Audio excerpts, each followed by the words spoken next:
Nabi Muhammad pada saat detik-detik terakhir nafasnya, aku melihat bibir beliau menggerakkan dengan 2 kali gerakan.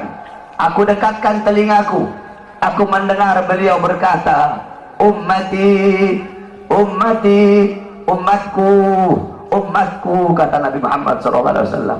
Bahkan pada saat detik-detik terakhir nafasnya, Nabi Muhammad masih memikirkan kalian sebagai umat.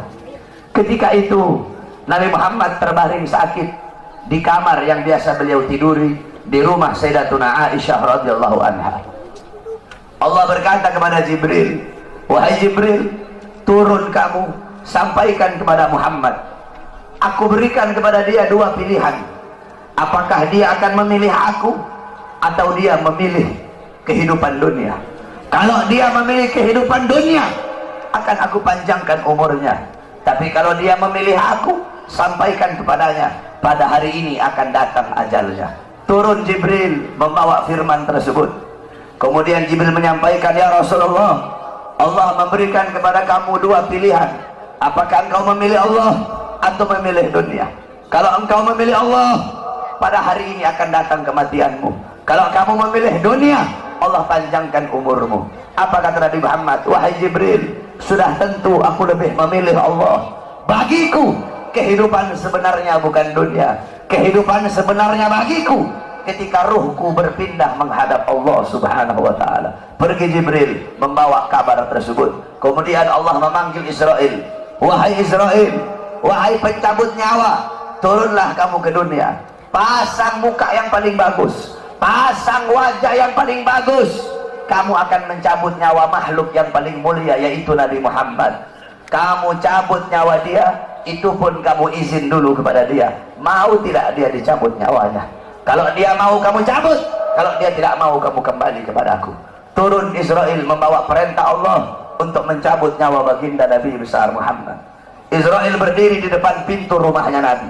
Israel tidak berani langsung masuk rumahnya Nabi. Israel berdiri di depan pintu rumah Nabi Muhammad. Israel mengucapkan salam, assalamualaikum ya Rasulullah, assalamualaikum ya Habibullah, assalamualaikum ya Safiyullah. Pintu rumah dibuka oleh Sayyidatuna Fatimah. Sayyidatuna Fatimah putrinya Nabi membuka pintu rumah tersebut.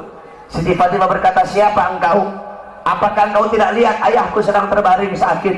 Israel menjawab, aku yang memisahkan anak dengan orang tua, aku yang memisahkan orang tua dengan anak, aku yang memisahkan suami dengan istri, aku yang memisahkan istri dengan suami, aku yang menjadikan anak-anak menjadi yatim, aku yang menjadikan istri-istri menjadi janda, aku yang meramaikan kuburan, aku pemisah antara kehidupan dan kematian. Aku adalah Israel. Allah memberikan mandat kepada aku untuk mencabut nyawa seluruh makhluk, dan aku datang ke sini untuk mencabut nyawa makhluk yang paling mulia, baginda Nabi besar Muhammad. Siti Fatimah lari menangis. Siti Fatimah kembali ke pangkuan ayahnya. Siti Fatimah berkata, wahai ayahku, engkau akan wafat. Wahai ayahku, kau akan meninggal dunia. Israel sudah ada di depan ingin mencabut nyawamu ya Rasulullah. Rasulullah berkata, jangan kau bersedih wahai Fatimah. Wahai Fatimah, ketahuilah, setelah kematianku, engkau adalah manusia yang pertama kali akan menyusulku. Setelah kematianku nanti kelak, engkau adalah manusia yang pertama kali masuk surga setelah aku. Siti Fatimah mengusap air matanya. Datang Israel berdiri di hadapan Nabi Muhammad. Israel berkata, ya Rasulullah, dengan segala kerendahan hatiku, aku datang kemari untuk mencabut nyawamu atas perintah Allah. Aku izin dulu kepadamu, apakah engkau mau dicabut nyawa? Kalau engkau mau, aku cabut. Kalau engkau tidak mau, aku kembali kepada Allah subhanahu wa ta'ala. Nabi Muhammad berkata, ya Jibril, wahai Jibril, aku belum puas meninggalkan umatku kalau belum diberi jaminan oleh Allah subhanahu wa ta'ala. Nabi Muhammad masih memikirkan nasib kita sebagai umat. Nabi Muhammad pergi menghadap apa? Jibril pergi menghadap Allah. Jibril berkata, ya Allah, kekasihmu Rasulullah meminta jaminan untuk umatnya. Apa kata Jibril? Ya Rasulullah, ya Allah, kekasihmu meminta jaminan untuk umatnya.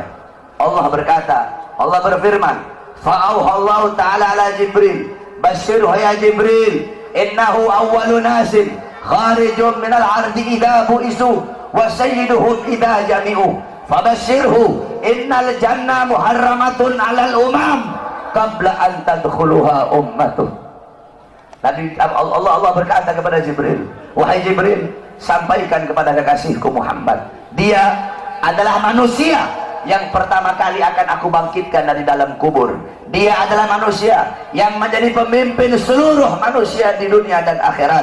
Dia menjadi pemimpin kelak ketika hari kebangkitan. Dan sampaikan kepadanya, jaminan dariku, surga aku haramkan untuk dimasuki oleh umat manapun sebelum surga dimasuki oleh umatnya. Turun Jibril bawa wahyu tersebut. Rasulullah berkata, al-an qarrat aini, sekarang aku senang, sekarang aku puas, cabutlah nyawaku wahai Israel. Dicabut nyawa Nabi Muhammad SAW. Ketika dicabut nyawa Nabi Muhammad mendesah. Nabi Muhammad berkata, dicabut lagi nyawa Nabi Muhammad. Nabi Muhammad berkata, Nabi Muhammad merasakan sakit. Di sebelah kanannya Nabi ada sebuah cawan berisi air. Nabi Muhammad letakkan tangannya di cawan tersebut. Beliau usap air keringat yang keluar dari wajah beliau. Kemudian beliau berkata, wahai Israel, apakah seperti ini rasa sakit dicabut nyawa? Israel berkata, iya ya Rasulullah, seperti itulah rasa sakit dicabut nyawa. Nabi berkata, apakah rasa sakit seperti ini juga yang nanti bakal dialami oleh umatku? Apakah rasa sakit seperti ini yang nanti bakal umatku rasakan wahai Israel? Israel berkata, iya ya Rasulullah, rasa sakit seperti itulah yang nanti bakal dialami oleh umatmu. Rasa sakit seperti itulah yang nanti bakal dirasakan oleh umatmu. Mendengar itu Nabi Muhammad menangis. Nabi Muhammad mengangkat tangan. Doa terakhirnya Nabi Muhammad, harapan terakhirnya Nabi Muhammad, doa yang menutupi wafatnya Nabi Muhammad SAW. Beliau mengangkat tangan dan berdoa, Allahumma khaffif ala ummati fi sakratil maut.